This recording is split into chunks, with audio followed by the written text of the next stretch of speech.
What is going on, you guys? Today I have another super quick episode for you. So we're going to be going over a video by Layla Hermosi. If you don't know, that's Alex Hermosi's wife. It's another great YouTube channel to check out. And the title here is Watch This Before You Break Up with Your Partner.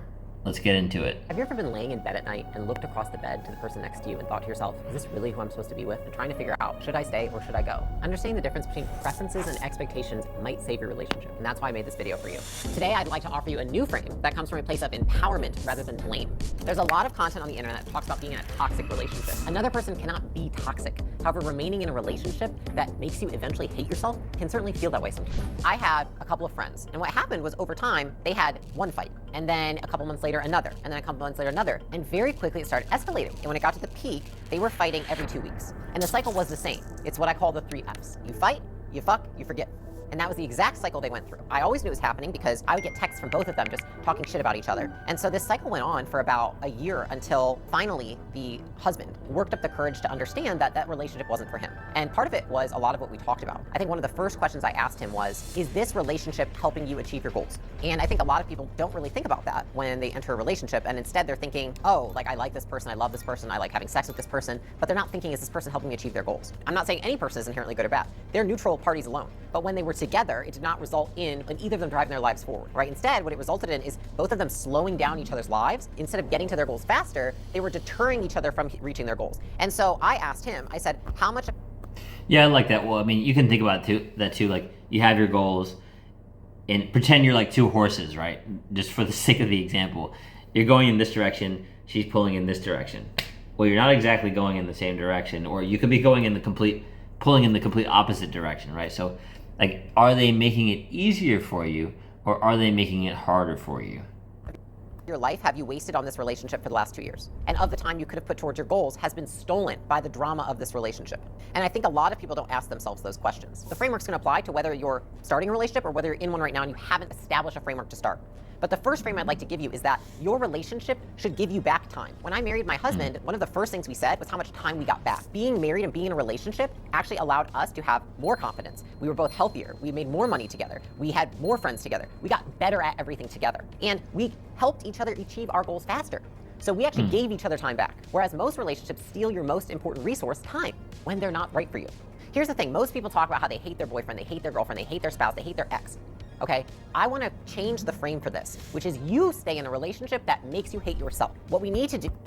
Yeah, that's good. Well, it's accountability, right? Like, you're making the choice to stay with that partner when you know that maybe they're the wrong fit for you, or you're making the choice to expect them to read your mind rather than communicating something that you might be able to work through together, right? So actually being accountable and not blaming someone else, right? And by the way, I think it's important to note, right, that toxic, like I agree with her, right? Like, too many people throw around the word, like, oh, they're toxic, oh, they're narcissistic. And look, like, I know there's occasions where the person actually is narcissistic, and for that situation, I'm sorry if you're dealing with that. On the flip side, so much of like TikTok, Instagram, social media like to throw those words around. It's almost like the boy who cried wolf, right? It's like, I think it's a lot of people lacking accountability instead of taking accountability for what they can control, right? Like, oh, you're staying in this relationship. Why? Do you feel like you're not worth more? Why? Right? And working through that rather than just blaming everyone. Oh, this is toxic. All my friends, they leave me because they're toxic. They're narcissists. All my exes are toxic. It's like there's one common denominator in all those relationships. And I think you can guess who it is. And again, right, I already said it. If you're actually dealing with a narcissist, I'm sorry. And I hope that you're able to navigate that situation so you can stay away from them or completely exit that relationship. So let's keep going. Is there so much content out there talking about people are toxic? I hate this person. They're a narcissist. They're this. All that does is steal your power. You've already let the relationship steal your time. Don't also let it steal your power or your ability to change. So here's what happens when people go through the 3F cycle, fight, fuck, forget, is over time, each person in the relationship does the absolute minimum required to maintain the relationship. So what happens is the reason that you feel like you're confused if you should leave or not is you have lots of positive reinforcement and also lots of negative. So when you have a ton of negative and not much positive, then you leave. When you have a ton of positive and not much negative, you don't even think about leaving. You're like, of course I'm with this person, I love them, it's an amazing relationship. When you have equal amounts of positive and negative, that's when you feel confused, stuck, annoyed, irritated, this person's toxic but I can't leave. It's when you feel those ways. And so what I want to explain is that what happens a lot of times in relationships when people are not upfront about what they need and their partner isn't either, is that you do a lot in the beginning to get the relationship. So let's imagine you take the girl on dates. You know, she's constantly wearing the lingerie. You're doing all these things that you don't normally do. And then what happens over time, slowly, it might be one partner or the other, starts to do less and less. Partner A does less for partner B. First, you're taking her on dates. Then you're just calling her. Then you're just going to Chipotle. Then you're just doing nothing and staying at home. And all of a sudden, she barely gets a good morning text. Is this the guy's fault? I would argue no. Because what did the girl do the whole time when he stopped doing all those things? She stayed. She, with her actions, showed him that it's okay. She trained him to treat her worse. Everything that you tolerate with your partner, you train them, is acceptable in the relationship. And so when people say this person's toxic, you have actually trained that person. You have reinforced the toxicity, the hate, right? And I'm talking not about extreme cases. I'm just talking about like, hey, he doesn't do what I want him to do. Hey, she doesn't do what I want her to do. Hey, she doesn't treat me as well as she used to. Hey, he doesn't treat me as well as he wants to. People say a lot of words in relationships. We should talk about this. What you've trained him is that he doesn't take you on a date. You complain about it. He says these words, you stop complaining for a few weeks long enough that you forget about the fact that he isn't taking you on a date until a month later you are reminded again, and then you bring it up again. He says these words, you say okay, and then you maintain the relationship. Words don't mean anything. Action is everything. Actions, not your words. The question is, what outcome do you want to have happen? That's the first piece, is that what happens over time is that most people that are in relationships that they deem as toxic or that they don't like, it's that the partners have trained each other to do the minimum required to maintain the relationship. And the reason for that is because a lot of people confuse talking about something with taking committed action to change it. Talking about something does not mean that you've changed the situation. It's a temporary relief or a temporary source of reinforcement that then distracts you from the reality that no behavior has changed. The solution is we need a new frame to view relationships. Yeah, that's good. Well, even another example is like they used to cook and now they don't, right? Or, you know, she kind of talked about it, but not super directly, not the specific example. Like a lot of people get into like the really comfortable with each other. They stop going to the gym, dad bod. It turns into like one Netflix and chill to all they're doing is Netflix and chilling, right? They go to work and they Netflix and chill after work.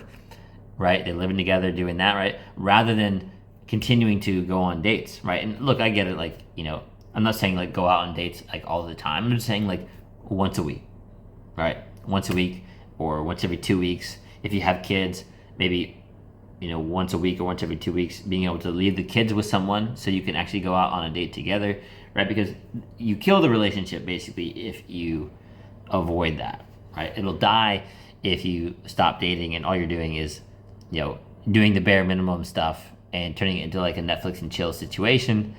So yeah, again, I love that point that she's making.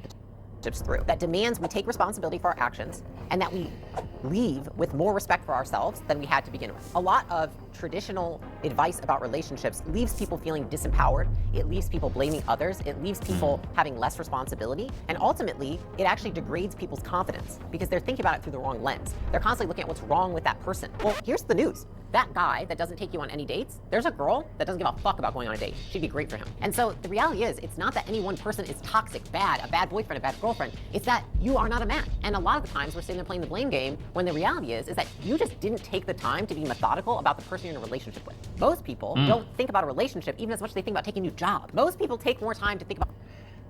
And by the way, that basically means that it's a funny way of saying it, but you didn't interview properly before getting into a relationship with them. Their career than they do the person that they're going to live with every day. They write a resume. They think about where am I going to apply. Also, I don't know if she's going to say this, but you should apply that concept to interviewing as well. Like basically, you know, don't be like overbearing or anything, but you know, be more confident in your interviews, right? Like do a little bit of research beforehand, be prepared, be calm and confident. So what you can do is when they ask you, oh, do you have any questions for me?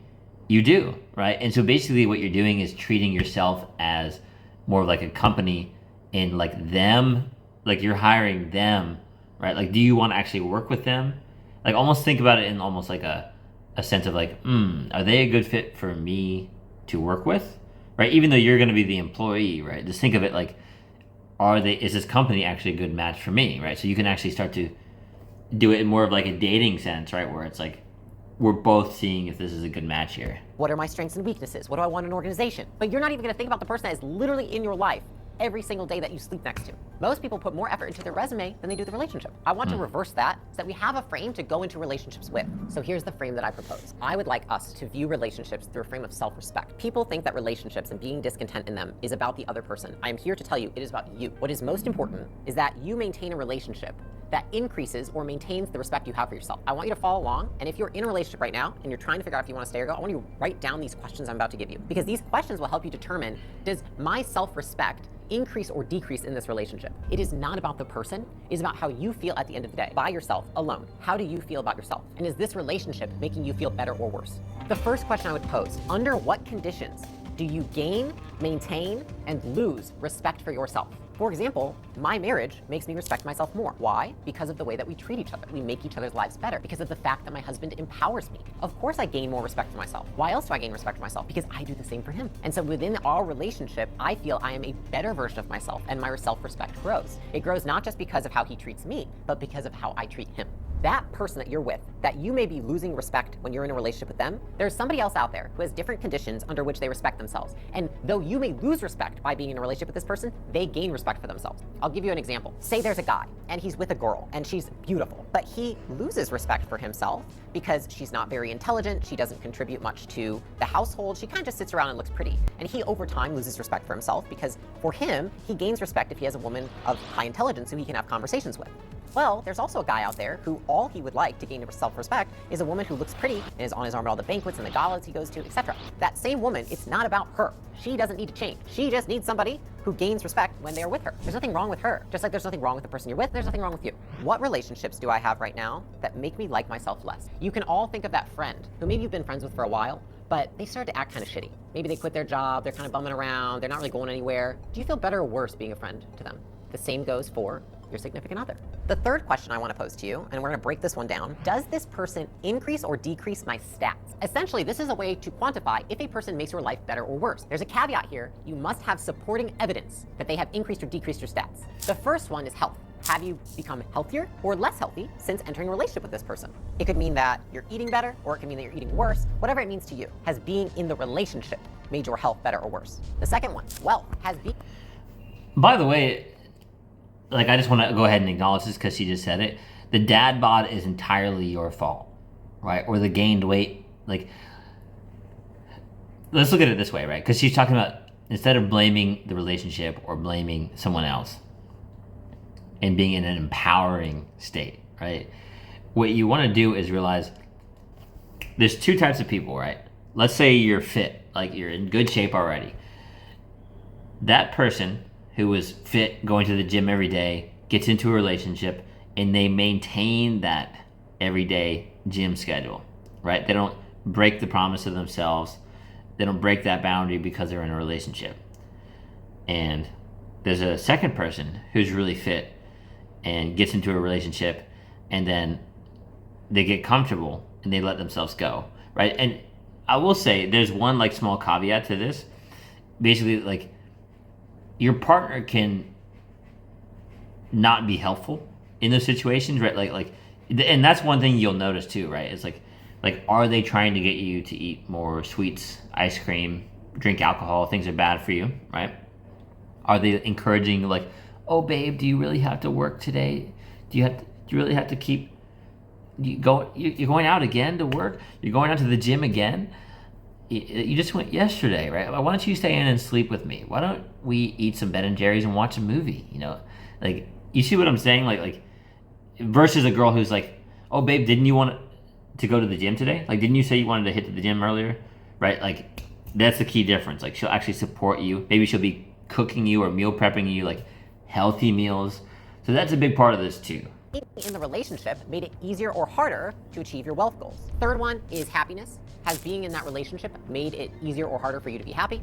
The fourth one we're going to go with is career. Has being with that person made it easier or harder to achieve your career goals? If you have a separate career from the person that you're in a relationship with, the question is, are they supporting you in a way that makes it easier or harder to achieve those career goals? Are they constantly cheering you on? Or are they constantly telling you that what you're trying to do is impossible? Are they supporting the fact that you have to sacrifice time in the relationship to achieve those goals? Or are they constantly nagging you and saying, I wish you would spend more time with me? Relationships? Has this person made it easier or harder for you to have good relationships with other people outside of them? Have they been a supporter of the relationships you want? Have they been like, hey, I don't know about relationships you don't want? They support what you want out of other relationships in your life? Or do they make it harder for you? And then the last one would be social standing. Is this relationship making it easier or harder for me to achieve my social goals? Social standing is essentially status in society. I don't know, sounds shallow, but I think that it is reality, which is a lot of people factor in social standing and how their significant other or the person they're in a relationship with, or just the relationship optics, increase or decrease their social standing. If you're in a relationship with somebody and you're constantly fighting and everybody knows, does that increase or decrease your social standing? Probably decreases it. Now here's the thing.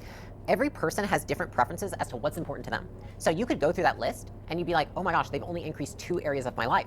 But it might be that those 2 areas are more important to you than all the other areas combined. And so what I would do is I would go through and I would star the areas that are most important to you. Which of those areas are the absolute most important to you? Maybe you don't give a shit about the financial, or maybe you don't give a shit about the social standing. Part is the most important is that after you go through and say have they increased or decreased, which ones are the most important to you?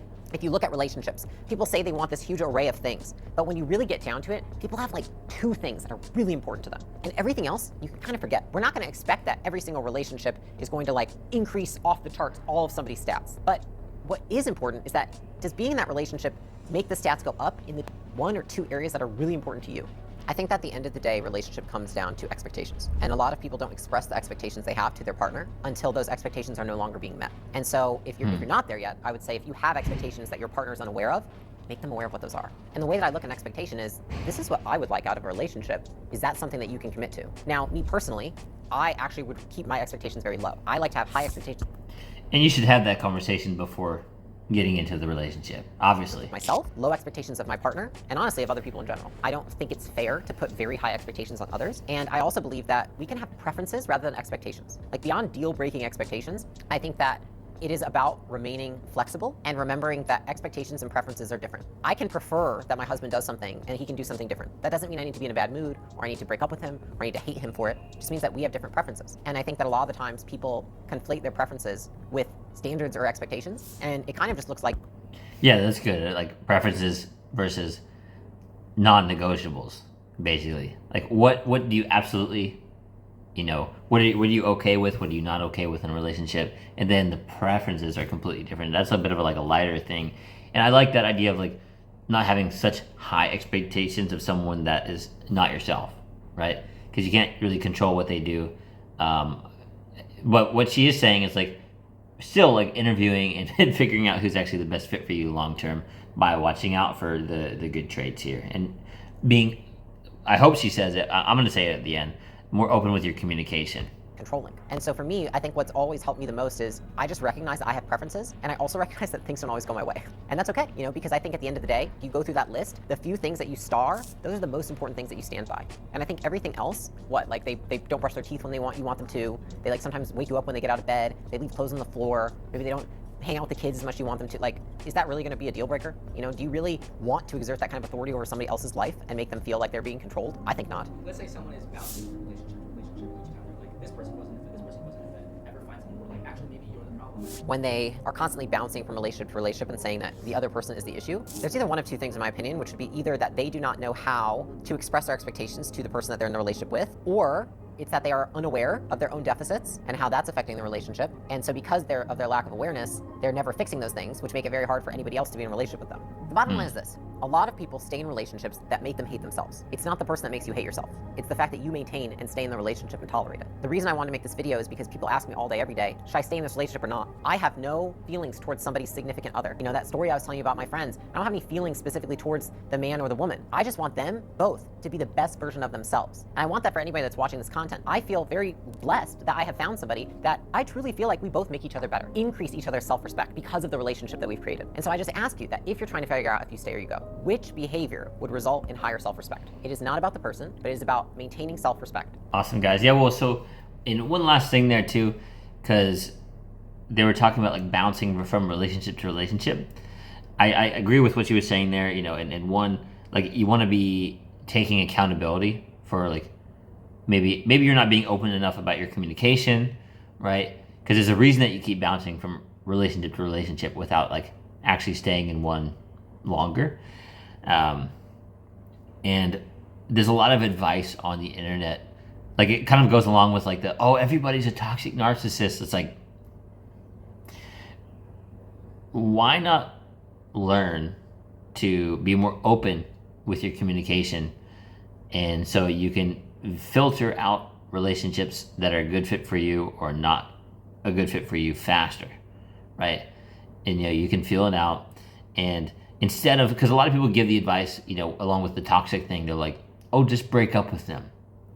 It's like over little things like their preferences, right?